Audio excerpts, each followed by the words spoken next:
this gift unto the end. But like I say, just using myself as an example that, hey, you have to forsake all. This is not about living our best life in this corrupt, unrighteous, wicked, present evil world. It's a training ground for us so-called Negroes, Latinos, and Native Americans to be the righteous rulers and guides and judges that we're going to be. All right? Ruling in righteousness for eternity. All right? So this is the things that we must go through right now. It says, through much tribulation shall ye enter into the kingdom of heaven. All right? We got to bear our cross and make our bodies a living sacrifice just like our Lord did. He set the example. Okay? So, carrying on, I'm going to go to, because some, when they hear that they got to give up their lives, they don't understand. And it's like, why? What? God wouldn't put me here just to suffer and, not, live life to the fullest. And they don't understand. They don't understand what this thing is about. All right, because it says in Romans 15:4, everything that was written aforetime was written for our learning. All right, so everything that was written was done. All right, so everything that was done from the beginning of time up until now was done for the Hebrew Israelites, so-called Negroes, Latinos, and Native Americans, for our learning.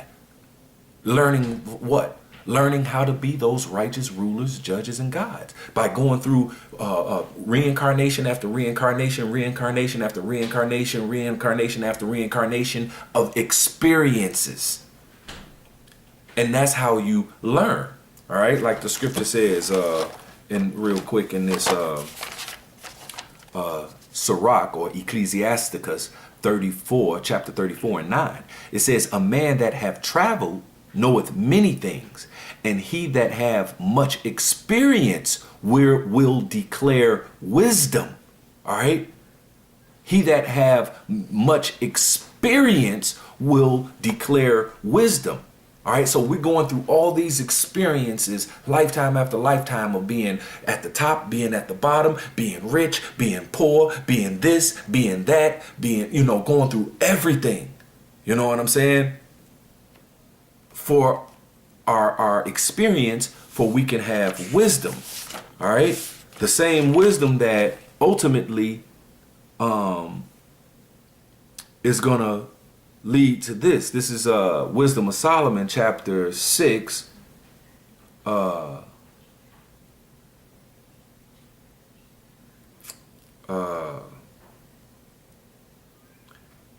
start at 15. It says, to think there upon her is perfection of wisdom. All right. So thinking upon wisdom is the perfection of wisdom. And whosoever watcheth for her shall quickly be without care. All right. If you have the true wisdom, knowledge, and understanding of these scriptures and why things are and what has happened, what's about to happen, and all those things, you're going to be quickly without care. You ain't going to care to give up your life. You ain't going to care to make your body a living sacrifice. You ain't gonna care what you may be missing here in this present evil world. You ain't gonna care, okay? Because you have the wisdom, knowledge, and understanding was stored up, waiting on us, okay? Verse 16, it says, "For she goeth about seeking such as are worthy of her." All right, wisdom is gonna go about seeking such as are worthy of her. Showeth herself favorably unto them in the ways, and meeteth them in every thought. For the very true beginning of her is the desire of discipline. Okay, so you got to be disciplined to obey what the Lord said, and not just show love with your mouth. Okay, not just with lip service, but actually showing discipline. Like, I have power over my flesh. Even though my flesh want to enjoy the dainties of this world and want to do all manner of things that this world is doing, you know what? I have power over my flesh. All right? To wait on the Lord, and to obey and do what's right and not be down with this present evil world. Okay? So the very true beginning of wisdom, is the desire of discipline. And the care of discipline is love. And love is the keeping of her laws.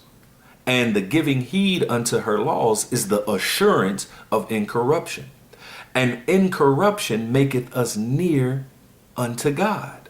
All right? Maketh us near unto God. Therefore, the desire of wisdom bringeth to a kingdom, a righteous kingdom that's filled with all good things. That's what wisdom does.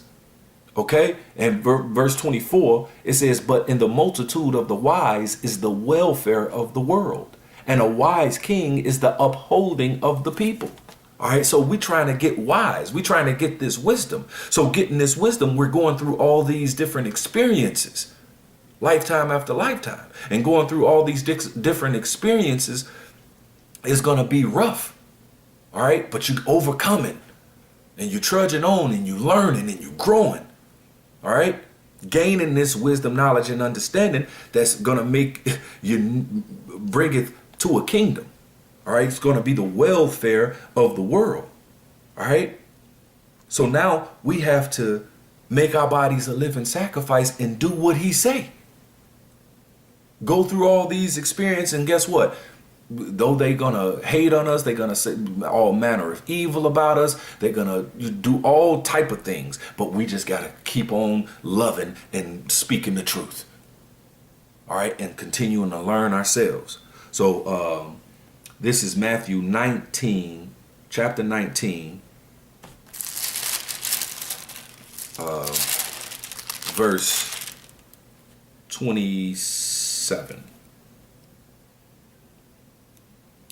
You know what? I'm going to go up. I'm going to start at 17. Matthew chapter 19, verse 17. It says, and he said unto him, why callest thou me good? There is none good but one, that is the Most High. But if thou wilt enter into life, keep the commandments. All right. It says, if thou were enter into life. All right. Because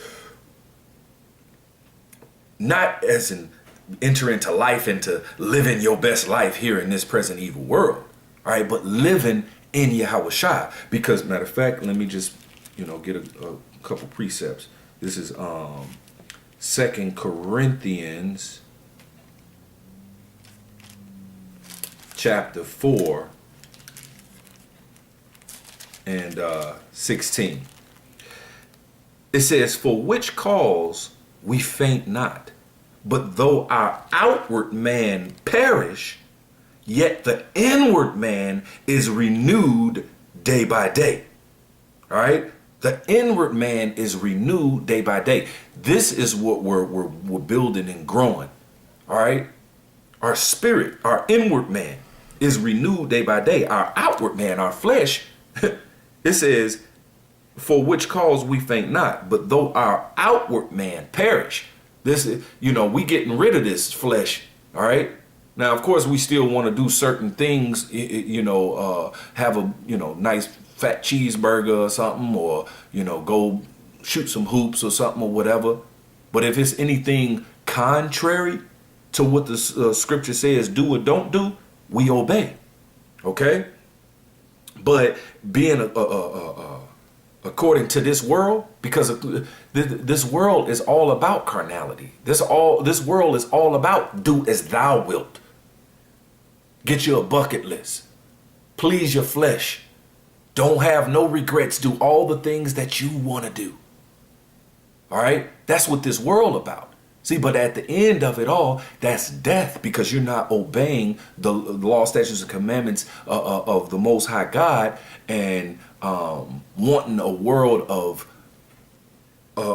righteousness. That's the only way a world could be full of righteousness, all good things, is if it was ran with the law, statutes, and commandments that the Most High God gave for this earth to be a world of righteousness and health and fun and beneficial and just all those things, and not the corruptness and wickedness and death and disease and wars and murders and hating and all these things right now. See, that all came from the flesh. All right. See, but we killing this. Our flesh be wanting to do certain things. You know what I'm saying? That's wicked, but we don't do it. We have control of our flesh. Hell no, flesh, I ain't doing that. I know better. And then even some of the things that we can do, we still try to be in that proper balance of being temperate in all things and not overindulging in whatever that we still could possibly be doing. That we still could do according to the scriptures. Okay, so then we just don't go overboard with it. Okay, so sometimes when we know that we actually did that particular thing, it's like, all right, well, I did that. You know what I'm saying? The water Yabashim Yawashai for that particular comfort or whatever, you know, because he says he ain't going to put too much on us than we can bear. Okay, but like it says, our outward man perish, but yet our inward man is renewed day by day. It says, for our light affliction, which is but for a moment. See, us going through all these things and temptations of our flesh and persecutions and, you know, bearing our cross and all the things that come with that. All right, all the suffering and all that is but for a moment. And he called it a light affliction. Because compared to what the Lord got stored up waiting for us, this is a light affliction. All right. But it says, for our light affliction, which is but for a moment, worketh for us a far more exceeding and eternal weight of glory. Okay. Us going through all these things right now, it worketh something. It's working something. Okay. It worketh something, and that's a good thing. Okay? Verse 18, it says, while we look not at the things which are seen. See, I see people rich and doing it, living their best life, living it up, having all the things that they want. All right? And then guess what? I see things that my eyes, you know, they want and, you know, covet after and all these things.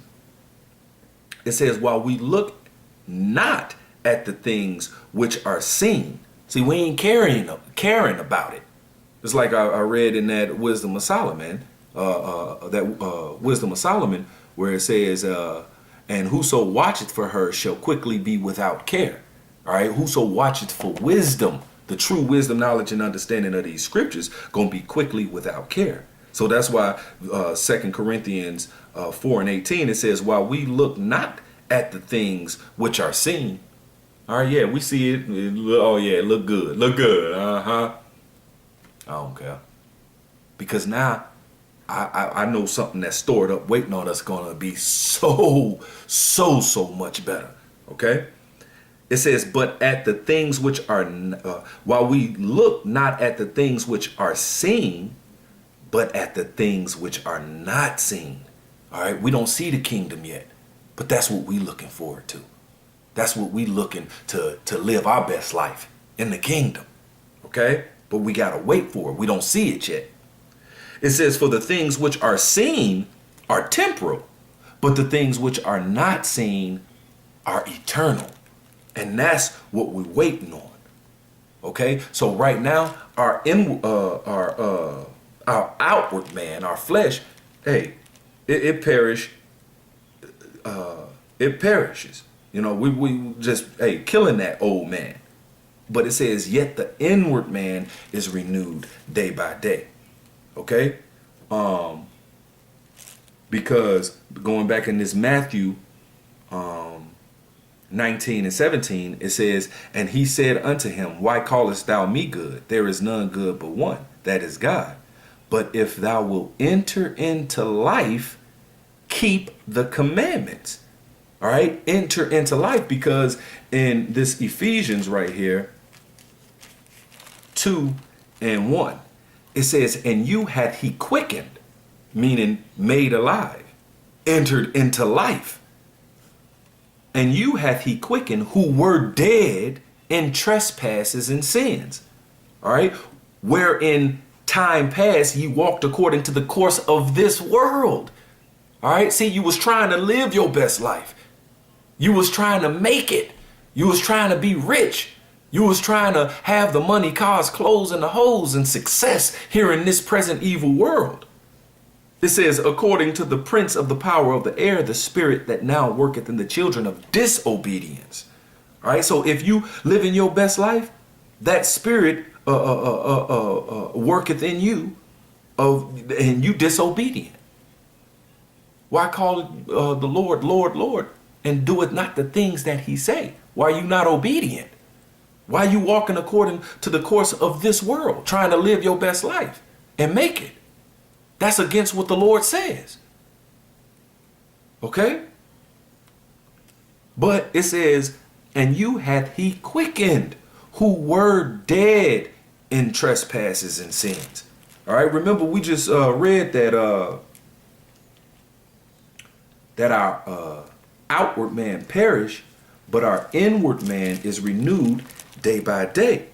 That's why this Romans 12:1 says this: I beseech you, therefore, brethren, by the mercies of God, that ye present your bodies a living sacrifice, holy, acceptable unto God. Holy meaning separate from this world.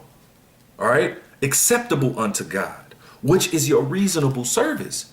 And be not conformed to this world.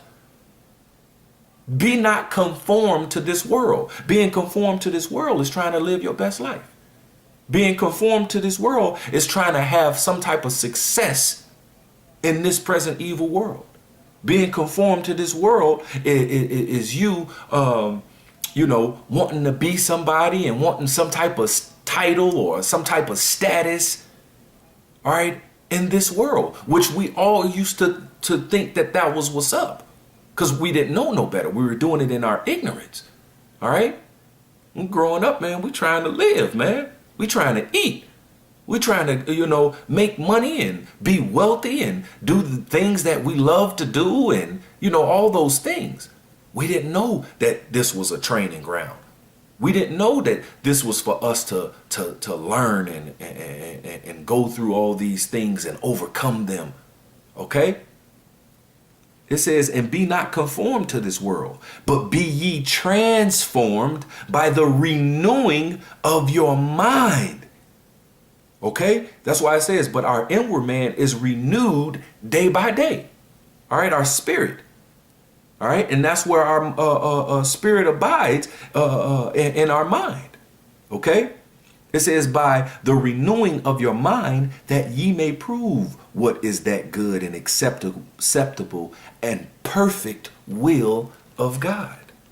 Okay, that's what it's all about. So going back to this, Matthew chapter 19, verse 17, it says, and he said unto him, why callest thou me good? There is none good but one, that is God. But if thou wilt enter into life, all right, coming out of the ways of this present evil world, all right, and living in Yahushua, so when Yahushua comes back, you can have hope of salvation. And like it says in that Romans, real quick, that Romans chapter 8 and 16, it says the Spirit itself beareth witness with our spirit that we are the children of God. And if children, then heirs, heirs of God, and joint heirs with Yahushua. If so be that we suffer with him, that we may also be glorified together. All right, because that is when the elect is going to get glory. All right, see, because we as the hopeful elect right now, we don't deserve no glory. We don't get no glory. All right, people may be like, man, y'all, man, know them scriptures, man, y'all, boy, and then we just, that's all praises to Yahweh Shem Yahushua. This was just given to us. We didn't come up with this understanding. It ain't ours. You know what I'm saying? It was we just vessels that was, like you have a cup, you know what I'm saying? And then if a cup filled with water, you be like, man, the cup, boy, you a bad cup, boy. You got this water in you, man, and I'm about to drink it. It's about to be good, man. Thank you, cup. It wasn't the cup that produced that water. It wasn't the cup that came up with the water. All right? Somebody poured that water in that cup. All right? So the same thing, the Lord poured the Spirit upon us in a measure of understanding. It wasn't our words. We didn't come up with it. We ain't some smart guy like, yeah, see, I came up. No. You know what I'm saying? So all glory is to Yahweh Ba'Shem Yahweh Shai. Okay? So, but going back to this Matthew 19 and 17, it says, and he said unto me, why callest thou me good? There is none good but one, that is God. But if thou wilt enter into life, keep the commandments. He said unto him, which? Yahweh Shai said, thou shalt do no murder, thou shalt not commit adultery, thou shalt not steal, thou shalt not bear false witness, honor thy father and thy mother, and thou shalt love thy neighbor as thyself.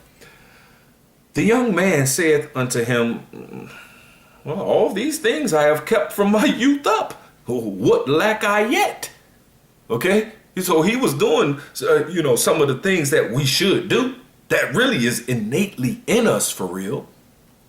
All right? So just like these, some of these people that have a zeal but not according to knowledge, yeah, they may do some of the things that the scriptures say do because it's in us to do it. We know certain things is just right from wrong. All right? And some of the things that we do. See, but that just wasn't it at the end of the day. You know what I'm saying? Just like at the end of the day, you're not going to be saved by, you doing all the law. Because guess what? No one does all the law 100% perfectly like Yahweh Shai did. We can't do it in this flesh, let alone we can't do it here in our captivity. Okay? So he said, well, hey, man, I do these. What yet I lack? Yahweh Shai said unto him, if thou wilt be perfect, if thou wilt be perfect, see, we're trying to be perfect, all right? And we strive for perfection.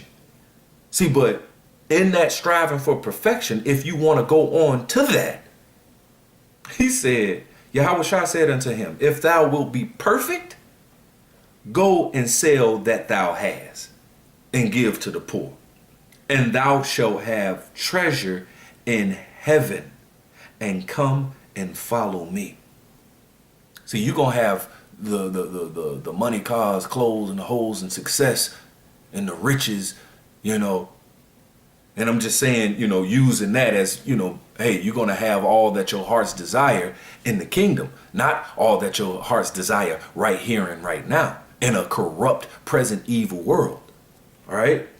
No. You got to forsake your, that's why it says, he that hateth not father, mother, sister, brother, and yea, his own life. See, this dude, he loved his life. He loved his own life. He was trying to live his best life, even though he was doing, some of the things that we should do, you know what I'm saying, as Israelites and following some of the laws, statutes, and commandments. He was doing that. But he was also trying to live his best life. Okay? It says, if thou wilt be perfect, go and sell that thou hast and give to the poor. All right, sell what you got. Forget your program and your plans of your life. All right, give that all up. All right, then it says, and give to the poor. And how do we give to the poor now? We give the poor this understanding, this true understanding, which is riches. All right, this is the true riches. All right, so hey, yeah, all right, give to the poor, and thou shalt have treasure in heaven, and come and follow me. All right, now your life is gonna be with me and doing this work about our Father's business. And we're going to go through all manner of things. All right. This ain't for us to have our rest and have our fun and live our best life and kick back and have vacations and, have all the money, the cars, clothes, the whole success, all that. Nah.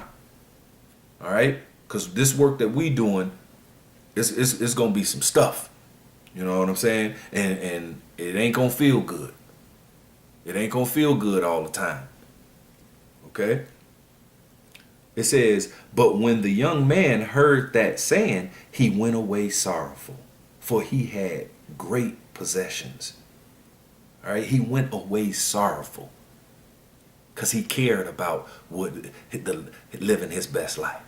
He cared about, striving in this present evil world to have some type of name and,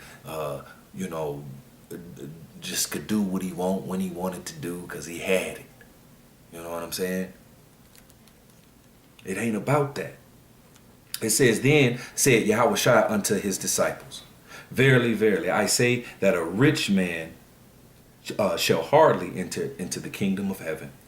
And again, I say unto you, it is easier for a camel to go through the eye of a needle than for a rich man to enter into the kingdom of the Most High. Because if you not only just rich, but if you just loving your life and you having fun and living your best life, if you doing that, you don't want the Lord to come back and destroy this place.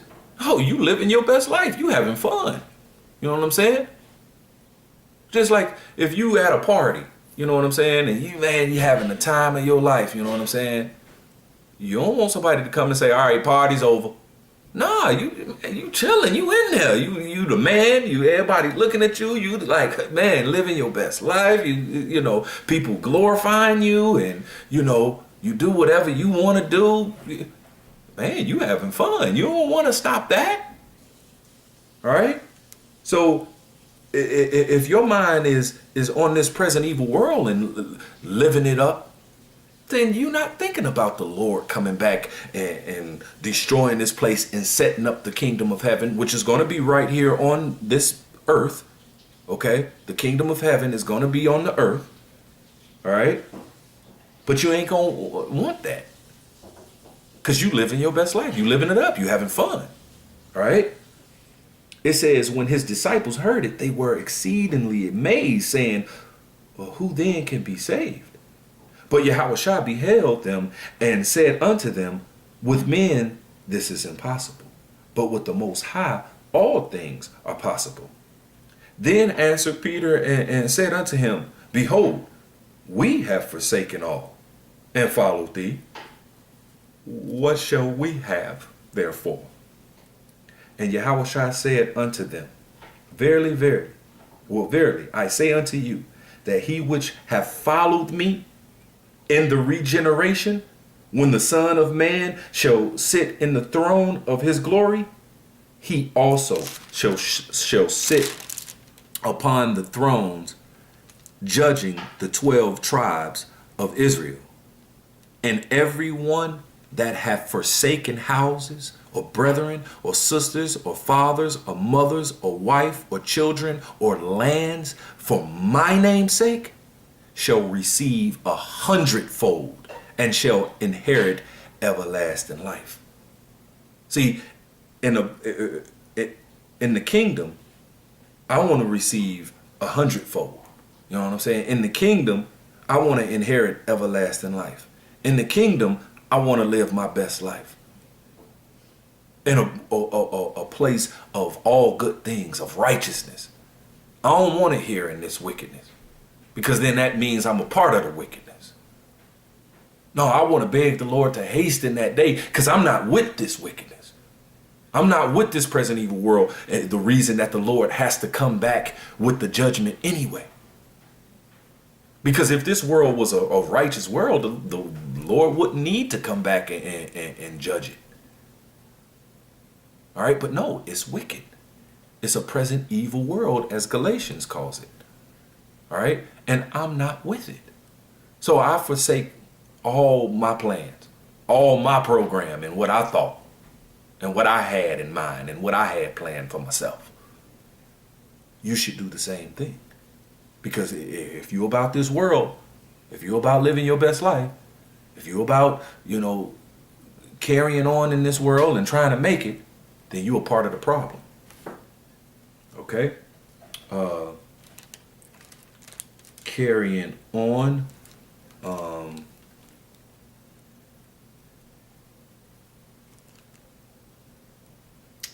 me see.